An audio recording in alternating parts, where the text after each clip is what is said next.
du Fils et du Saint-Esprit. Amen. Le Seigneur soit avec vous et avec votre esprit. Frères et sœurs, écoutons la parole de Dieu. Première lecture. Paul demeura à Rome. Il annonçait le royaume de Dieu. Lecture du livre des Actes des Apôtres, au chapitre 28, du verset 16 à 20 et du verset 30 à 31. À notre arrivée à Rome, Paul a reçu l'autorisation d'habiter en ville avec le soldat qui le gardait. 3 jours après, il fit appeler les notables des Juifs. Quand ils arrivèrent, il leur dit : « Frères, moi qui n'ai rien fait contre notre peuple et les coutumes reçues de nos pères, je suis prisonnier depuis Jérusalem, où j'ai été livré aux mains des Romains. Après m'avoir interrogé, ceux-ci voulaient me relâcher, puisque, dans mon cas, il n'y avait aucun motif de condamnation à mort.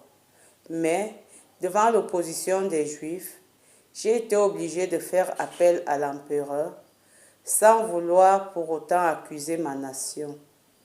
C'est donc pour ce motif que j'ai demandé à vous voir et à vous parler, car c'est à cause de l'espérance d'Israël que je porte ces chaînes. » Paul demeura 2 années entières dans le logement qu'il avait loué. Il accueillait tous ceux qui venaient chez lui. Il annonçait le règne de Dieu et il enseignait ce qui concerne le Seigneur Jésus-Christ avec une entière assurance et sans obstacle. Parole du Seigneur. Nous rendons grâce à Dieu. Les hommes droits te verront face à face, Seigneur. Le Seigneur dans son temple saint, le Seigneur dans les cieux où il trône, garde les yeux ouverts sur le monde.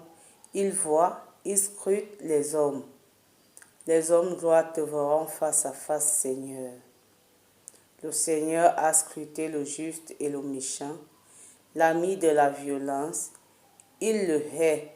Vraiment, le Seigneur est juste. Il aime toute justice. Les hommes droits le verront face à face. Les hommes droits te verront face à face, Seigneur.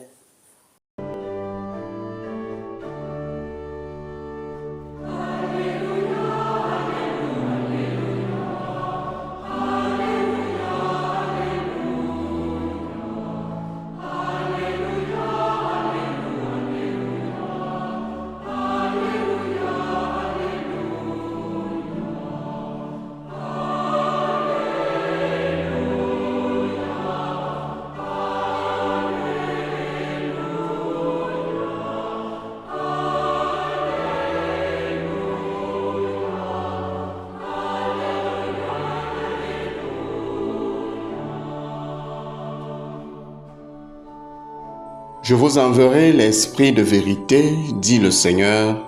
Il vous conduira dans la vérité tout entière.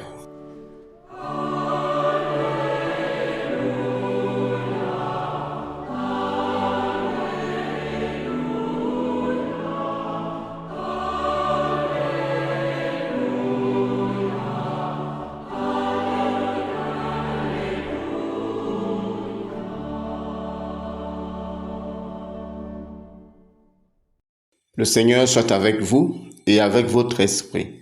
Évangile de Jésus-Christ selon Saint Jean. Gloire à toi, Seigneur. En ce temps-là, Jésus venait de dire à Pierre, « Suis-moi ». S'étant retourné, Pierre aperçoit, marchant à leur suite, le disciple que Jésus aimait. C'est lui qui, pendant le repas, s'était penché sur la poitrine de Jésus pour lui dire, « Seigneur, quel est celui qui va te livrer ?»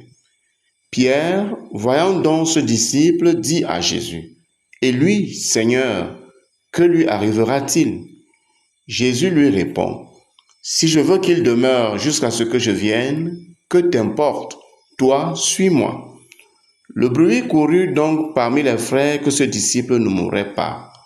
Or, Jésus n'avait pas dit à Pierre qu'il ne mourrait pas, mais « Si je veux qu'il demeure jusqu'à ce que je vienne, que t'importe. » C'est ce disciple qui témoigne de ces choses et qui les a écrites, et nous savons que son témoignage est vrai.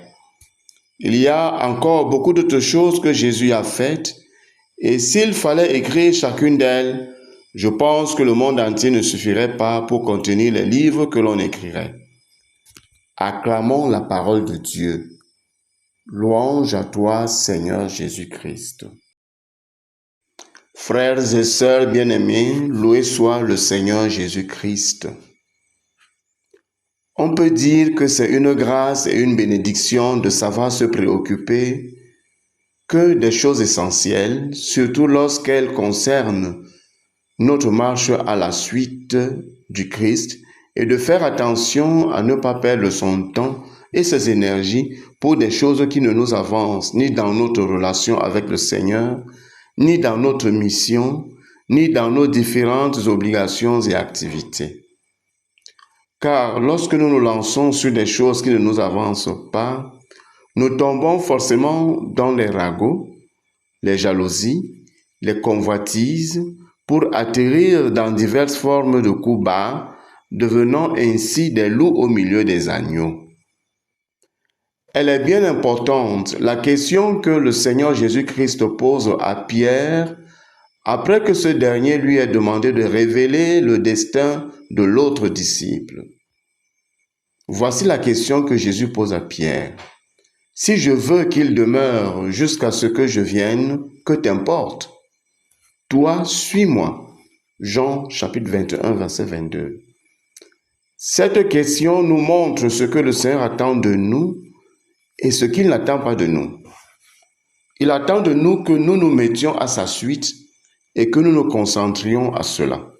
En même temps, il voudrait premièrement nous faire savoir que la relation entre lui et chacun d'entre nous est une relation unique. Il n'a pas la même relation avec chacun d'entre nous en particulier. Nous sommes différents et chacun d'entre nous est unique. Et la relation qu'il a avec chacun d'entre nous est différente et unique. Deuxièmement, Jésus, par cette question, voudrait nous faire savoir que Dieu est souverain dans le projet qu'il fixe pour chacun d'entre nous et pour chacun de nos frères et sœurs. La vie de chacun est une vocation à remplir, à exécuter et à vivre. Et lorsqu'on est en communion avec Dieu, il nous aide à remplir notre vocation. D'ailleurs, l'un des premiers fruits de la relation harmonieuse avec Dieu, c'est qu'il nous aide toujours à ordonner nos vies et à leur donner un sens. Ainsi, on peut dire, sans risque de nous tromper, que suivre le Christ Jésus, c'est donner un sens à sa vie. Le cas contraire impliquerait simplement que notre vie à la suite du Christ n'est pas authentique. Seigneur Jésus-Christ, aide-nous à te suivre sans nous laisser distraire ni emporter par des choses qui ne nous avancent pas dans notre mission. Amen. Dans la première lecture, Saint Paul parvient à Rome, où il fait le témoignage de Jésus-Christ comme le Seigneur Jésus lui-même le lui a ordonné. Saint Luc nous dit que Saint Paul, rendu à Rome, annonçait le règne de Dieu et enseignait ce qui concerne le Seigneur Jésus-Christ. Rome étant le centre du monde à cette époque, c'était pour lui l'occasion de participer à la conversion de ceux qui, à leur tour, devaient apporter la bonne nouvelle dans les différentes contrées du monde. Prions avec Marie. Sainte Vierge Marie, bienheureuse Mère de Dieu, Mère des hommes, Maman, prie pour nous, afin que notre engagement au Seigneur se fasse toujours avec une fidélité, une assiduité et un amour qui soient au-dessus de toute forme de distraction. Amen. Loué soit Jésus-Christ, à jamais. Le Seigneur soit avec vous et avec votre esprit. Que Dieu Tout-Puissant et Miséricordieux vous garde et vous bénisse, le Père, le Fils et le Saint-Esprit. Amen. Allez dans la paix du Christ. Nous rendons grâce à Dieu. Ayons une pensée pour nos défunts. Accorde-leur, Seigneur, le repos éternel, et que la lumière sans fin brille sur elles, et qu'elles reposent en paix. Amen. Accorde-leur le repos éternel, que la lumière sans fin brille sur elles, et qu'elles reposent en paix. Amen. Accorde-leur, Seigneur, le repos éternel, que la lumière sans fin brille sur elles, et qu'elles reposent en paix. Amen. Bonne journée à tous. Je bénis ton